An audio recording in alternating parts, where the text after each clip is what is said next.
ان میں سے نمبر 1 ایران ہے. اگر ہم چلتے ہیں عرب سے مشرق کی طرف تو ایران ایک اعتبار سے یہ بازی لے گیا ہے پورے عالم اسلام پر. ان کے مذہبی عقائد، ان کی فقہ سے ہمیں جو اختلاف ہے وہ ہے اپنی جگہ پر ہے. آپ کو معلوم ہے میرے بارے میں کسی کو اشتباہ نہیں ہو سکتا. اس اعتبار سے میری جس درجے دشمنی رکھی گئی ہے، جس طرح میرے سر کا جو ہے مطالبہ ہوتا تھا، 2 ہی آدمی تھے پاکستان میں کہ جن کے سر مانگے گئے. ایک کراچی کے وہ شاہ بلیغ الدین صاحب اور ایک میں. تو اس حوالے سے وہ اپنی جگہ پر اختلاف ہے، لیکن اس حقیقت کا اعتراف کیے بغیر نہیں رہا جا سکتا. پورے عالم اسلام میں یہ واحد مسلمان ملک ہے جس نے بہرحال اپنی شریعت، اپنے عقائد کے مطابق ایک مذہبی انقلاب برپا کیا ہے. اور پورے عالم اسلام میں مذہبی سطح پر، حکومت کی سطح پر فنڈامنٹلسٹ صرف ایک ملک ہے، یا دوسرا جو ہے تھوڑا سا وہ ہے سوڈان. لیکن اس کی اہمیت اس لیے نہیں کہ وہ کسی عوامی انقلاب سے نہیں بنا، بلکہ وہ تو ایک فوجی انقلاب سے شکل بنی ہے جو بھی بنی ہے.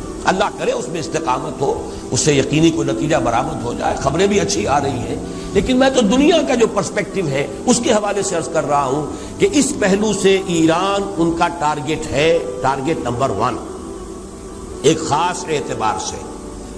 ٹارگٹ نمبر 1 ایک دوسرے اعتبار سے ہم ہیں، وہ میں بعد میں عرض کروں گا. چونکہ حکومت کی سطح پر فنڈامنٹلزم ہے اور وہ آیا ہے ایک عوامی انقلاب کے نتیجے میں، پھر ان کے پاس تیل کی دولت ہے. اس کے خلاف اکنامک سینکشنز بھی ہو جائیں تو اگر لیبیا کھڑا ہو سکتا ہے تو بہرحال وہ بھی کھڑا ہو سکتا ہے. اور نقشہ وہ دنیا کو دکھا چکا ہے کہ لڑا دے ممولے کو شہباز، یہ نقشہ بھی اس نے دکھا دیا. یہ ہے ایران کا معاملہ. نمبر 2 پاکستان. پاکستان 400 برس کی تجدیدی مساعی کا امین ہے، امانت دار ہے.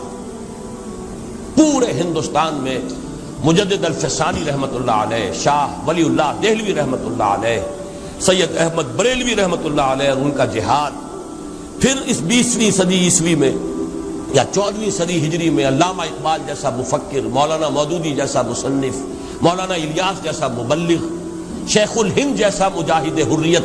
پورے عالم اسلام میں ان کا پیرلل کوئی موجود نہیں. یہ 400 سال کی تاریخ ہے. اس کی امانت اور اس کے نتیجے میں یہاں کے مڈل کلاس میں فنڈامنٹلزم کا ایک نیوکلیس ہے. اگرچہ حکومت کی سطح پر کوئی پیش رفت نہیں ہو سکی آج تک، بلکہ اب تو پسپائی ہو رہی ہے، اب پیچھے ہٹ رہے ہیں. وہ ہمارے ان سیاسی جو بھی زعماء ہیں، جو جماعتیں ہیں، ان کی غلطی اور الیکشن ہی کو واحد میدان بنا کر اس کے اندر اپنا سارا وقت و توانائی اور قوتیں ضائع کر دینا، یہ ہے در حقیقت جس کا کہ یہ صدا مل رہی ہے کہ اس اعتبار سے تو پسپائی کی طرف ہے معاملہ، کسی پیش رفت کی طرف نہیں ہے. لیکن باہر والے تو دیکھتے ہیں نا کہ اندر کیا کچھ مواد موجود ہے. اگر مڈل کلاس میں وہ فنڈامنٹلزم کا بارود موجود ہے تو کسی بھی وقت اس کے اندر جو ہے وہ کوئی دھماکہ ہو سکتا ہے.